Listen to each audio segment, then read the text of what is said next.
Hello students, আমার চ্যানেলে তোমাদেরকে স্বাগত। শুরু করছি মাধ্যমিক 2026-এর ভূগোলের একটি ক্লাস, প্রশ্নোত্তর পর্ব।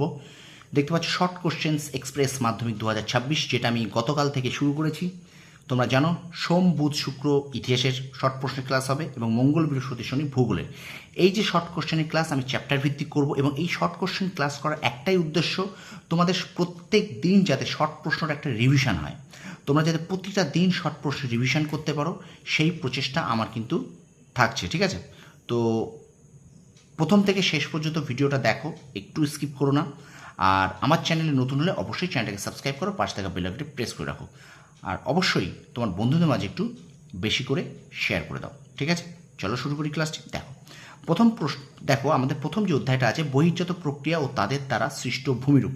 এই যে প্রথম যে পার্টটা আমরা আছে, এর প্রথমে এখান থেকে আমরা আজকে 10টা, প্রথম দিন যেহেতু ওই জন্য আমি 10টা করে শুরু করছি। ঠিক আছে, তো চলো শুরু করি ক্লাসটি। দেখো তোমাদের যদি জানা থাকে তোমরা বলবে, উত্তরগুলো আমি পরে বলে দিচ্ছি। দেখো নদী প্রবাহের পরিমাপের একক কে কি বলে? ঠিক আছে, নদী প্রবাহ পরিমাপের একককে কি বলে? যদি তোমাদের কেউ জেনে থাকো কমেন্টে কমেন্ট করো। ঠিক আছে, আর চেষ্টা করো তোমরা নিজেরা উত্তর দেওয়ার। কী হবে উত্তরটা? উত্তর হবে এখানে কিন্তু কিউসেক, কিউসেক বা কিউমেক, কিউসেক বা কিউমেক। ঠিক আছে, এবার দেখো নদীর নিক পয়েন্টে কি সৃষ্টি হয়? বলো, নদীর নিক পয়েন্টে কি সৃষ্টি হয়? উত্তর হবে কিন্তু জলপ্রপাত। প্রত্যেকটা প্রশ্ন কিন্তু ভীষণ ভীষণ ইম্পর্টেন্ট। তোমাদের টেস্ট পরীক্ষা, এমনকি তোমাদের ফাইনাল এর জন্য কিন্তু ভীষণ ভীষণ ইম্পর্টেন্ট। দেখবে প্রতিদিন শর্ট প্রশ্ন চর্চা করতে হলে তোমাদের শর্ট প্রশ্ন জলের মতো হয়ে যাবে।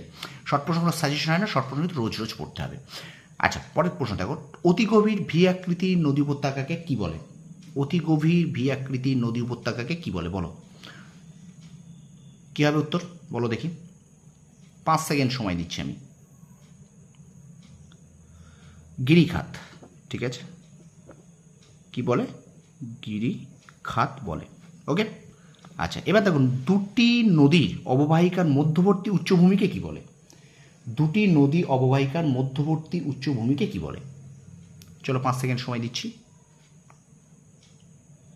বলো দেখি। উত্তর হবে কিন্তু এখানে জলবিভাজিকা, জলবিভাজিকা,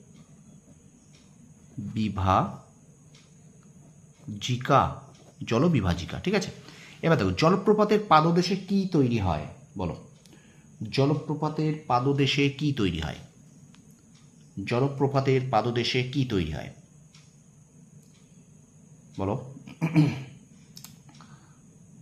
উত্তর কিন্তু এখানে হবে প্রপাতকূপ। কি হবে? প্রপাতকূপ। জলপ্রপাতের পাদদেশে প্রপাতকূপ তৈরি হয়। আচ্ছা, এবার পরের প্রশ্ন দেখো, নদীর পার্বত্য প্রবাহের প্রধান কাজ কি? ভীষণ সহজ প্রশ্ন। নদীর পার্বত্য প্রবাহের প্রধান কাজ কি? বলো, নদীর পার্বত্য প্রবাহের প্রধান কাজ কি? স্টুডেন্টস ভিডিওটা একটু শেয়ার করে দাও, তোমার বন্ধুদের মাঝে একটু বেশি করে শেয়ার করো, লাইক করো, কমেন্ট করো, একটু লাইক করো, শেয়ার করো বেশি করে। কী হবে উত্তর? ক্ষয়, ক্ষয় বা ক্ষয় কার্য। ঠিক আছে, দেখো পরের প্রশ্ন বলছে লাতিন শব্দ কাসপেট শব্দের অর্থ কী? লাতিন শব্দ কাসপেট শব্দের অর্থ কী? কাসপেটের অর্থ কী? বলো দেখি। এখানে উত্তর হবে কিন্তু তীক্ষ্ণ। কাসপেট শব্দের অর্থ তীক্ষ্ণ। ঠিক আছে, চলো এবার আমরা চলে যাই 8 নম্বর প্রশ্নে। আজকে প্রথম দিন বলে 10টা করে কোশ্চেন করাচ্ছি আমি। বলছে পার্বত্য প্রবাহের নদীর বুকে সৃষ্ট গর্তকে কি বলে? বলো দেখি।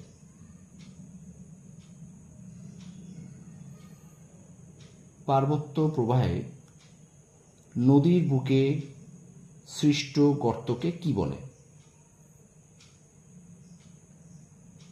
বলো।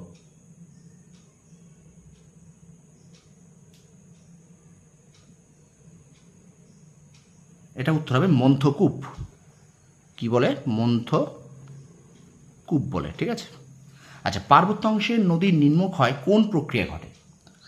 পার্বত্য অংশে নদীর নিম্নক হয় কোন প্রক্রিয়া ঘটে? বলো দেখি। এখানে উত্তর হবে অবঘর্ষ, অবঘর্ষ প্রক্রিয়া।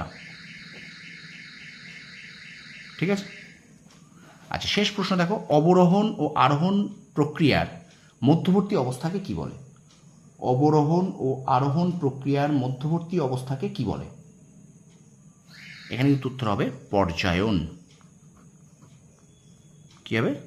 পর্যায়ন। তো স্টুডেন্টস, এই হলো 10টি প্রশ্ন তোমাদের সামনে তুলে ধরলাম। শর্ট কোশ্চেন্স এক্সপ্রেস মাধ্যমিক 2026 এই ভিডিওটা কেমন লাগলো ভূগোলের উপরে? তো ইতিহাস এবং ভূগোলে তোমাদের প্রায় 36 নম্বর শর্ট প্রশ্ন আছে, সুতরাং সেটা মাথায় রেখেই আমার এই প্রচেষ্টা। আর শর্ট প্রশ্নে যদি 36-এ 36 পাওয়া যায় তাহলে কিন্তু একেবারে তোমাদের 90-এর কাছাকাছি নাম্বার কেউ আটকাতে পারবে না, ঠিক আছে?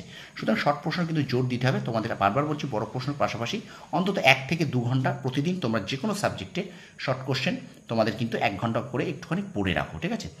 যে কোনো সাবজেক্টে অন্তত আধ ঘন্টা 45 মিনিট করে সাবজেক্টে শর্ট প্রশ্ন, যাতে শর্ট প্রশ্ন চর্চাটা থাকে, শর্ট প্রশ্ন পরীক্ষার আগে চাপ না পড়ে। কারণ প্রচুর শর্ট প্রশ্ন কিন্তু কোনো সাজেশান হয় না। তো শর্ট প্রশ্ন তুমি করতে করতে এমন হয়ে যাবে, দেখবে শর্ট প্রশ্ন তোমার যা পড়েছে তুমি তাই পারছো করতে, যা পড়েছো তুমি সবাই পড়তে পারছো, ঠিক আছে? তো আমার এই শর্ট কোশ্চেন এক্সপ্রেস এই সিরিজ মাধ্যমিক 2026-এর উদ্দেশ্য একটাই, যাতে শর্ট প্রশ্নের প্রতিদিন তোমাদের চর্চা থাকে, সেই লক্ষ্য নিয়ে আমি তোমাদের এগোচ্ছি। 26শে জানুয়ারি 2026 পর্যন্ত কিন্তু ননস্টপ এই ক্লাসটা রাত 9টায় করে তোমাদের সামনে আমি আপলোড করবো, ঠিক আছে? তো ভিডিওটা ভালো লাগলে লাইক করো, কমেন্ট করো, বন্ধুদের মাঝে বেশি করে শেয়ার করো। আর আমার চ্যানেল যদি নতুন হয়ে থাকো অবশ্যই চ্যানেলটাকে সাবস্ক্রাইব করো, কারণ দারুণ ক্লাস তোমাদের জন্য কিন্তু চলছে, ঠিক আছে? তোমরা সফল হও, তোমাদের সাফল্য কামনা করি। ধন্যবাদ।